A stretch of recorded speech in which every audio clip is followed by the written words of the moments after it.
Raskoe spiti kuhani sara chukapan poshin baloche zindagi. Ladies and gentlemen, I stand before you today not to beg, but to shed light on the dire and often overlooked reality. I am not here to seek charity from this so-called civilized Western audience, but rather to expose the ongoing evil spirit that plagues our world. I am here to inform you that this so-called civilized global order is the very reason that members of subhuman ethnic group like us are forced to leave their countries in search of a safe life.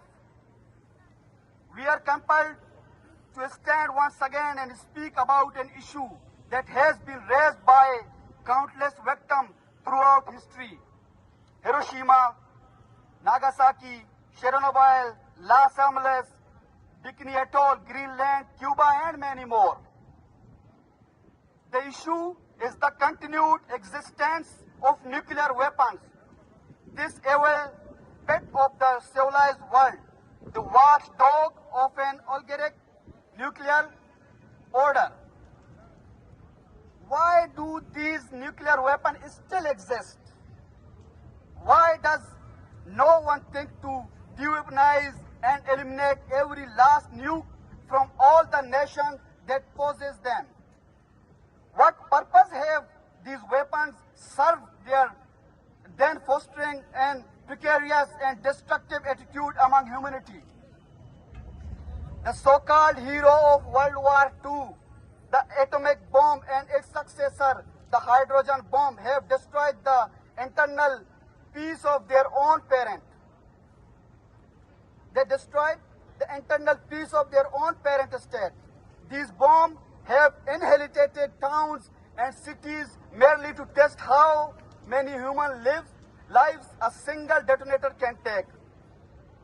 They transformed the American dream into a pit of insecurity and fear. The United States detonated over 1,054 bombs on its own soil, impacting its own people and their livelihood. For what? To develop a stagnant and cruel authority, the true nature of which its citizens realized during the war on terror when the NSA practices were exposed. The suffering of the third world is the real face of so-called civilized world. I am here to tell you about what happened from May 27 till 30, 1998, when two hydrogen bombs were detonated the bone dry rock of Roscoe, also known as Chagi 2, by the occupiers of Balochistan, Pakistan. The irony stark, Pakistan, a name that means pure land, is a land controlled by the new company Raj, a post-colonial entity, a Pakistani army, a direct descendant of Britain East India Company. Pakistan came under the control of this institution with the support of the USA and wealthy European nations, who conveniently funded and favored military oligarchy. These Western powers looked the other way when suspicious activities were afoot, paving the path of Pakistan Islamic hydrogen bomb.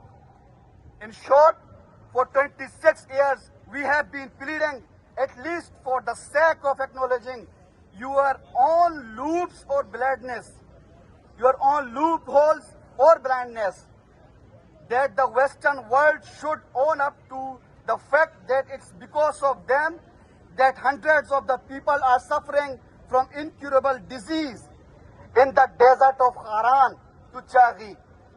Till today, no crops grow there.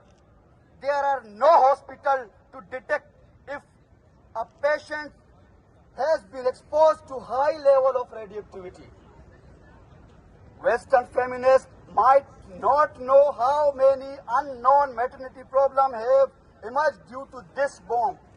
Ignorant environmentalists who cry about global warming would never know that this hydrogen bomb was detonated near a wildlife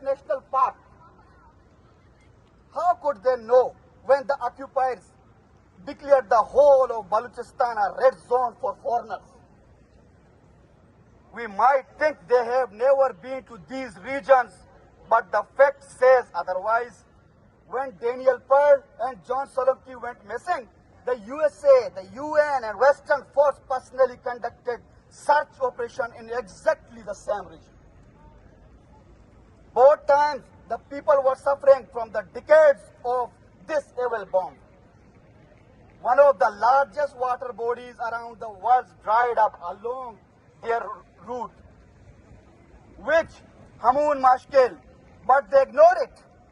Shamsi Air Base, an infamous NATO drone launching base active from their 2003 onward, is still operational and located just 100 kilometers away from the Chagi 2. They claim it wasn't their fault, but ours. That's nature misfortunately forced us to dwell in a region destined to serve the evil program of the civilized world. Yes, it is our fault that we are slaves to the misfortunate master.